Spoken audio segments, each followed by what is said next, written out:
और आइए खबरों का सिलसिला आगे बढ़ाते हैं। खबर मेरठ से, मेरठ के सौरभ हत्याकांड से जुड़ी हुई। मेरठ में पूर्व नेवी मर्चेंट अधिकारी सौरभ राजपूत की बेरहमी से हत्या की गई। हत्या की उसकी पत्नी मुस्कान और उसके प्रेमी साहिल ने। गुनाह भी कबूल कर लिया, ये जुर्म कबूल कर लिया। सौरभ की हत्या उसने की जिससे वो सबसे ज्यादा प्यार करता था, जिस पर वो जान छिड़कता था, यानी मुस्कान।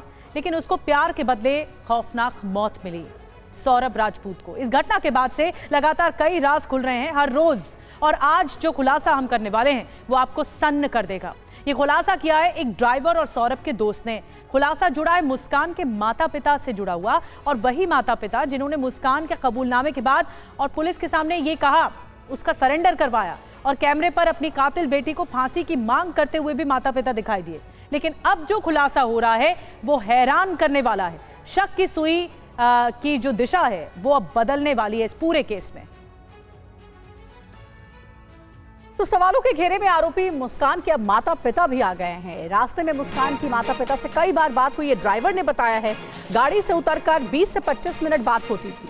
साहिल मुस्कान मिलकर बात करते थे। ड्राइवर ने यह कहा है मायके जाने के बाद से घर में कलह। सौरभ का भाई ये जानकारी दे रहा है। तो देखिए अब एक नया एंगल इस पूरे केस में सामने आया, क्योंकि ड्राइवर ने जो बातें बताई हैं उससे अब मुस्कान के माता पिता भी शक के दायरे में आ गए हैं। क्योंकि ड्राइवर का ये कहना है कि गाड़ी से उतरकर बात होती थी मुस्कान की, साहिल की, दोनों मिलकर के बात करते थे मुस्कान के पेरेंट्स से। इसलिए अब शक मुस्कान के माता पिता पर भी जा रहा है।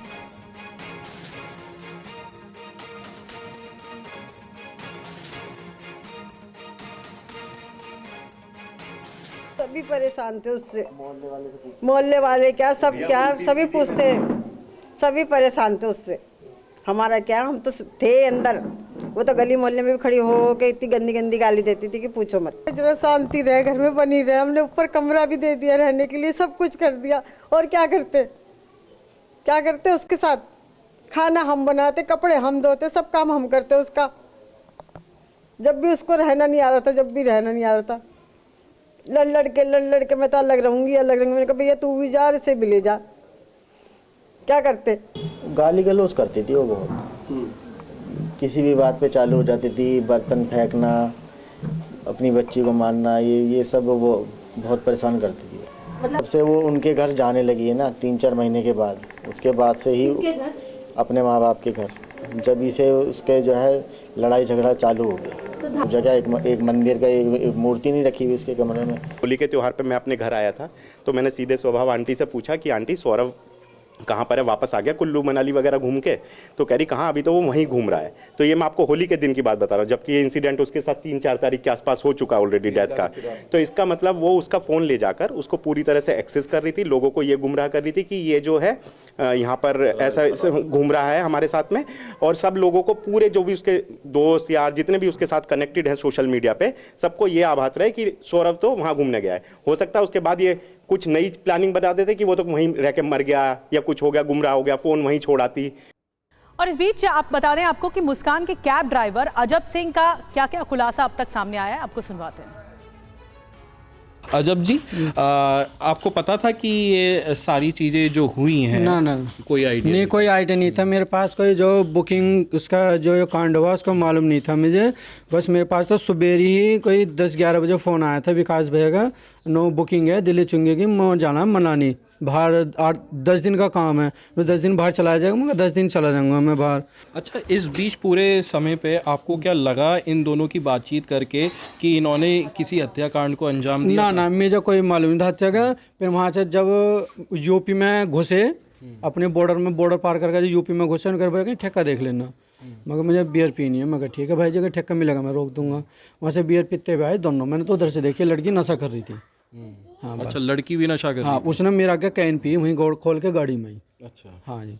ये जब पूरे समय आपके साथ गाड़ी में बैठे रहते थे तो इनकी क्या बातचीत रहती थी? बातचीत तो ये आपस में करते थे, ना तो चुपचाप बैठे जाते, तो मोबाइल ही चलावे थे बस। अच्छा, हाँ, कुछ बातचीत बस मेरा के इन्होंने 2 बार बात करी। एक बार तो जब वहाँ शिमला पहुँच गए, जब मम्मी नाम लिया, और एक बार और लिया, हाँ मैं बेटी से बात करा दूँ मेरी। अच्छा, तो ये मम्मी नाम किसने लिया? मुस्कान जो लड़की थी, मुस्कान ने नाम लिया अपनी मम्मी का नाम। नो मम्मी मेरी लाली से बात करो। तो फिर 1-2 बार मम्मी बात हुई, वह फिर एक दो बात करके फिर वे उतर गए, फिर तो उन्होंने बाहर खड़े होकर बात करी, नहीं दिल लो। अच्छा, इस बीच गाड़ी से उनका उतर किसी के। का फ़ोन वगैरह किसी? नहीं, कोई किसी का नाम का कोई जिक्र नहीं हुआ इसमें। अच्छा, जब भी बात करते थे क्या वो गाड़ी से उतर के करते थे? हाँ, बस 2 बार बात करी उन्होंने गाड़ी से उतर के, बस इसके बाद में फिर कोई बात नहीं करी इन्होंने। तो आपने ड्राइवर अजब सिंह को सुना और अब आपको नए खुलासे बताते हैं। 10 ऐसे खुलासे जो वाकई चौंका देने वाले हैं। रास्ते में माता पिता से कई बार मुस्कान की बातचीत हुई। साहिल मुस्कान दोनों मिलकर बातचीत करते थे। गाड़ी से बाहर निकलकर 20-25 मिनट बात भी की। रास्ते में मुस्कान के परिवार के कई कॉल भी आए, ये भी ड्राइवर ने बताया। मुस्कान ने रास्ते में साहिल का जन्मदिन भी मनाया। सौरभ के परिवार के मुताबिक मुस्कान के मायके जाने के बाद से ये कलह शुरू हुई है। मायके से लौटने के बाद रोज झगड़े होते रहे, जबकि सौरभ के दोस्त कह रहे हैं कि मुस्कान परिवार को तोड़ना चाहती थी। वहीं बेटी से भी मुस्कान को लगाव नहीं था। तो ये तमाम ऐसे खुलासे हैं जो वाकई चौंका देने वाले हैं। जितेंद्र और ज्यादा जानकारी के साथ हमारे साथ जुड़ रहे हैं। जितेंद्र, हर दिन परतें खुल रही हैं इस केस में। इस केस में जुर्म तो कबूल कर लिया है, लेकिन अब भी ये जो गुत्थी है वो अनसुलझी है कि आखिर किस मकसद से मुस्कान ने अपने पति को मारा या इतनी बेरहमी से उसका मर्डर किया।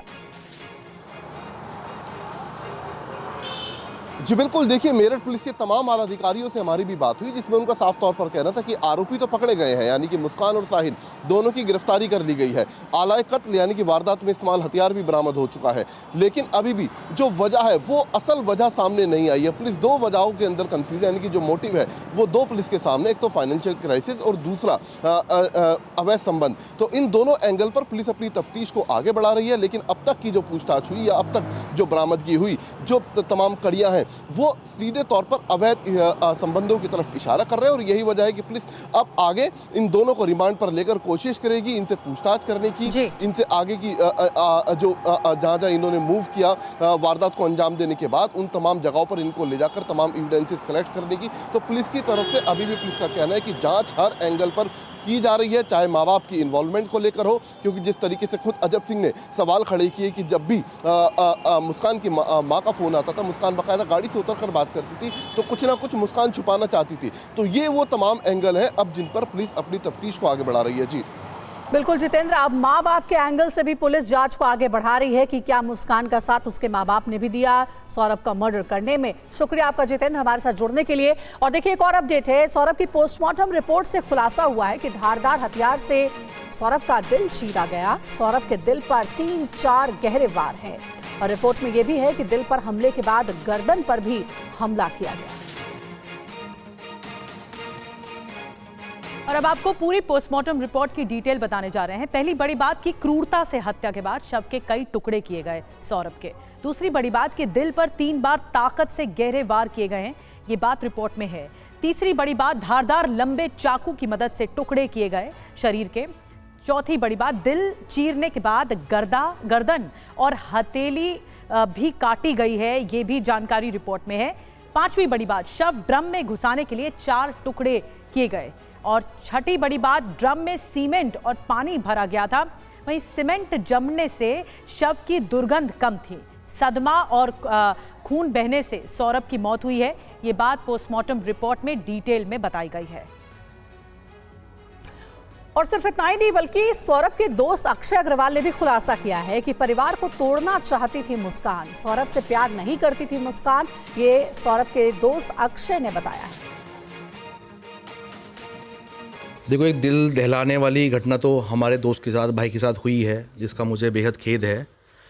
और सौरभ जो है एक बहुत बढ़िया लड़का था, बहुत अच्छा लड़का था। हष्ट पुष्ट उसका परिवार था। परिवार से वो उसको अलग करके ले गई मुस्कान। शादी हुई, शादी होने के बाद एक होता है कि लव मैरिज में लड़का लड़की थोड़ा सामंजस्य बिठाने का प्रयास करते हैं घरों में आपस में, लेकिन मुस्कान ने ऐसा कोई प्रयास नहीं करा। मुस्कान ने प्रयास करा सौरभ को अलग करने का। हर पिता ये चाहता है कि वो अपने बच्चे को एक बेहतर जीवन दे सके, ठीक है। चूँकि बेटी है, सौरभ को अपनी बेटी से बहुत प्यार था, बहुत लगाव था, पहला बच्चा था उसका। और मुस्कान का मैंने ये देखा है कि मुस्कान का अपनी बिटिया के प्रति कोई बहुत ज़्यादा लगाव था नहीं, जो एक माँ को होना चाहिए। अच्छा, कोई मतलब ऐसा खास लगाव नहीं था। जैसे कि आप देख पा रहे हैं कि मुस्कान की माँ को भी मुस्कान से लगाव नहीं है। ऐसे ये चलती हैं चीज़ें जीन्स के साथ। तो ऐसे ही मुस्कान को भी जो है अपनी बिटिया से बहुत ज़्यादा लगाव नहीं था। वो उसको हमेशा अपने से थोड़ा सा अलग रखती थी और वो अपने जोन में रहना चाहती थी। और आइए अब अगली खबर का रुख करते हैं। जज कैश कांड से जुड़ी हुई खबर। जले हुए नोटों का वीडियो अब सामने आ गया है। इस पूरे मामले पर नोटों का वीडियो सुप्रीम कोर्ट की वेबसाइट पर अपलोड किया गया है। जस्टिस वर्मा के घर पर मिले थे करोड़ों के नोट और सुप्रीम कोर्ट ने जले नोटों का वीडियो जारी किया है, क्योंकि आग लग गई थी घर में और उसके बाद जले हुए नोटों का जो वीडियो है वो जारी किया गया है। सीजीआई ने जांच के लिए 3 सदस्यीय कमेटी इस मामले में बनाई। जज कैश कांड की जांच के लिए 3 सदस्यीय कमेटी का गठन किया जा चुका है। जांच तक कोई न्यायिक कार्य नहीं करने का भी आदेश जस्टिस वर्मा को है।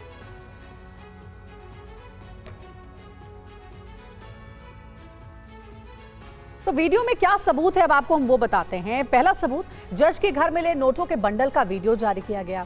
दूसरी बात जो सामने आई वो ये कि आग बुझाने के दौरान मिले थे नोटों के बंडल, जो वीडियो में साफ भी है। तीसरी बात ये कि 14 मार्च को घर में आग लगने पर नोट जल गए थे। आगे जो जानकारी है कि सुप्रीम कोर्ट की वेबसाइट पर वीडियो अपलोड किया गया। देखिए, सिलसिलेवार तरीके से हम आपको बता रहे हैं कि अभी तक जज के खिलाफ क्या क्या सबूत मिले हैं जिस पर उनको भी जवाब देना होगा। अब आगे जो जानकारी है वो ये कि दिल्ली हाईकोर्ट के चीफ जस्टिस ने सौंपी थी रिपोर्ट। इंटरनल जांच के बाद सीजीआई खन्ना को रिपोर्ट सौंपी गई थी। वहीं सीजीआई ने जांच के लिए 3 जजों की कमेटी गठित की। कमेटी में पंजाब, हरियाणा और हिमाचल हाईकोर्ट के चीफ जस्टिस थे।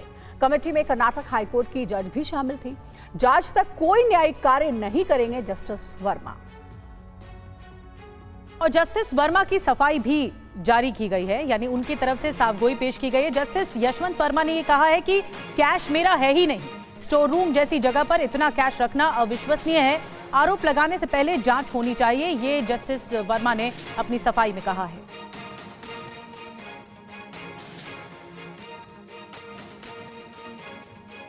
तो आपको जस्टिस वर्मा की सफाई दिखा रहे हैं जो उन्होंने पोस्ट किया है। उसमें ये कहा गया है कि जांच होने से पहले आरोप लगाना गलत है। और पीयूष पांडे और ज्यादा जानकारी दे रहे हैं। क्या कुछ कहा है जस्टिस वर्मा ने अपने सफाई में। पीयूष, ये तक कहा गया है कि कैश मेरा है ही नहीं। बिल्कुल, देखिए, जस्टिस वर्मा ने ये साफ किया है कि नकदी से मेरा या मेरे परिवार का कोई भी लेना देना नहीं है।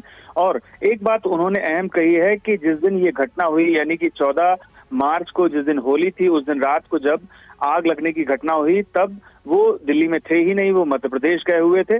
और उनकी बेटी और जो सेक्रेटरी था उसको भी अग्निशमन विभाग और पुलिस ने अन्यत्र जगह रहने के लिए कहा था, क्योंकि आग तेज हो रही थी। तो ऐसी स्थिति में ऐसी स्थितियों को उन्होंने उजागर किया है अपने जवाब में, जो दिल्ली हाईकोर्ट के चीफ जस्टिस को सौंपा गया था। और दिल्ली हाईकोर्ट के चीफ जस्टिस ने जो अपनी रिपोर्ट सीजीआई को सौंपी, उस रिपोर्ट में सभी इन कारणों को स्पष्ट किया गया है और उनके जवाब को भी शामिल किया गया है। साथ ही इस मामले में जो सवाल पूछे गए थे दिल्ली हाईकोर्ट के चीफ जस्टिस द्वारा जस्टिस वर्मा से, वो सारे जवाब भी उन्होंने क्रमवार दिए हैं और सभी आरोपों का खंडन किया और ये भी कहा है कि मीडिया को आरोप लगाने से पहले थोड़ी जांच कर लेनी चाहिए थी।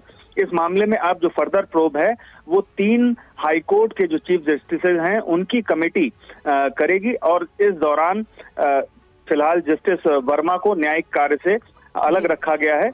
और अब देखना ये है कि जो जांच होती है उसमें आगे क्या निकल करके सामने आता है। बिल्कुल, शुक्रिया आपका पीयूष जानकारी देने के लिए। तो जस्टिस वर्मा ने अपनी सफाई में कहा है कि वो शहर में थे ही नहीं, पैसा उनका नहीं है, ये नकदी उनकी नहीं है। लेकिन नया मोड़ ये है कि सुप्रीम कोर्ट ने अपनी वेबसाइट में घर के अंदर की तस्वीरें जारी कर दी हैं।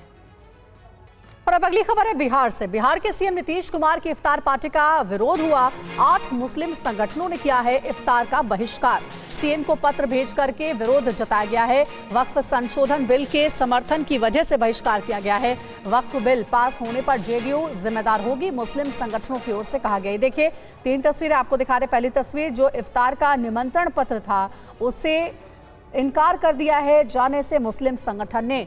रुपेश कुमार हमारे सहयोगी ज्यादा जानकारी देंगे। रुपेश, क्या कहा गया इस लेटर में? मुस्लिम संगठनों की ओर से इफ्तार का विरोध कर रहे हैं। देखिए, 8 मुस्लिम संगठन हैं जिसमें प्रमुख रूप से खानकाह मुजीबिया और इमारत शरिया भी शामिल हैं और इन सभी संगठनों ने एकजुट होकर के एक पत्र लिखा है मुख्यमंत्री नीतीश कुमार को और उसमें कहा है कि हम आपकी इफ्तार पार्टी में शामिल नहीं हो सकते हैं क्योंकि आपने संसद में जो वक्फ संशोधन विधेयक है उसका समर्थन किया है और अगर ये कानून बनता है तो ये आपकी और आपकी पार्टी जदयू की भी जिम्मेदारी बनती है।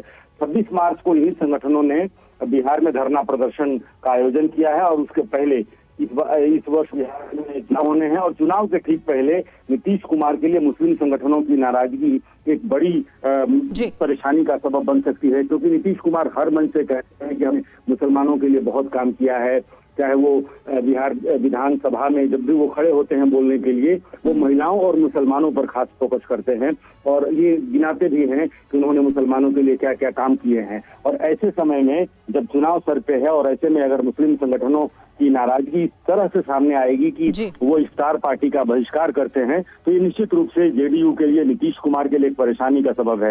ये सिर्फ एक पार्टी के बहिष्कार का मामला नहीं है, बल्कि आगे इस चुनावी साल में नीतीश कुमार के लिए जो माना जाता है कि भारतीय जनता पार्टी के साथ भी अगर नीतीश कुमार रहते हैं तो कुछ मुसलमानों का वोट परसेंट उनको मिलता है। हालांकि आरजेडी एमवाई समीकरण का दावा जरूर करती है, बावजूद इसके चाहे नीतीश कुमार आरजेडी के साथ रहें या भारतीय जनता पार्टी के साथ रहें, खास बिल्कुल बिल्कुल रुपेश, खासे नाराज मुस्लिम संगठन दिख रहे नीतीश कुमार से, क्योंकि नीतीश कुमार ने इफ्तार पार्टी का निमंत्रण दिया और उसे ठुकरा दिया गया है 8 मुस्लिम संगठनों की ओर से और इनकार कर दिया गया है कि नीतीश कुमार की ओर से आयोजित किए गए इफ्तार पार्टी में वो शामिल नहीं होंगे। शुक्रिया आपका पूरी जानकारी के लिए। और आइए अब खबरों का सिलसिला आगे बढ़ाते हैं। नागपुर हिंसा में भी कई खुलासे हुए उकसाने वाले पोस्ट के, जहां हिंसा में भड़काऊ पोस्ट की बहुत अहम भूमिका रही। पोस्ट के जरिए अफवाह फैलाई गई, भड़काऊ पोस्ट करने वालों पर एक्शन लिया जा रहा है। तो जब हिंसा हुई तो उससे पहले भूमिका बांधी गई। 2 से 3 दिन पहले कई ऐसे भड़काऊ पोस्ट आए, न सिर्फ भड़काऊ पोस्ट आए बल्कि कई ऐसे अकाउंट्स जो कि जिनका लिंक बांग्लादेश से भी मिलता हुआ दिख रहा है, ऐसे अकाउंट्स रडार पर रहे और खास करके उकसाने वाले पोस्ट, जो भड़काऊ पोस्ट रहे, लोगों को भड़काने की कोशिश की गई। आइए थोड़ा सा विस्तार से आपको बताते हैं कि देखिए कैसे भड़काऊ पोस्ट है जिन पर जो रडार पर हैं। कलमे की चादर जलाने से अशांति, ये एक भड़काऊ पोस्ट रहा जिसको लेकर एक्शन में है ये अकाउंट। नागपुर में कलमे की चादर जलाई गई, ये भी भड़काऊ पोस्ट रहा जिस पर एक्शन लिया गया है, जबकि सच्चाई कुछ और है। इसके अलावा आपको बता दें कि ये कौन से बम बरसा रही है पुलिस, ये तक कहा गया अपने पोस्ट में। सोशल मीडिया अकाउंट्स में जो रडार पर हैं, पुलिस एक्शन ले रही है इनके खिलाफ। सिर पर टोपी देखकर कार्रवाई की गई, ये तक भड़काऊ पोस्ट किया गया, भड़काने की कोशिश की गई, उकसावे की कार्रवाई की गई। ये सब झूठे मैसेज थे और ये सब फेक निकले। उसके बाद पुलिस अब इन अकाउंट्स पर कार्रवाई कर रही है जो कि फेक अकाउंट्स हैं। कलमे से लिखी चादर को जलाया गया, ये तमाम ऐसे पोस्ट जिन पर एक्शन पुलिस की तरफ से, साइबर सेल की तरफ से लिया जा रहा है। तो कई एफआईआर दर्ज हुई हैं, कई लोगों को हिरासत में लिया गया है, कई गिरफ्तारियां हुई हैं, लेकिन इस पूरे मामले पर कई परतें भी खुल रही हैं।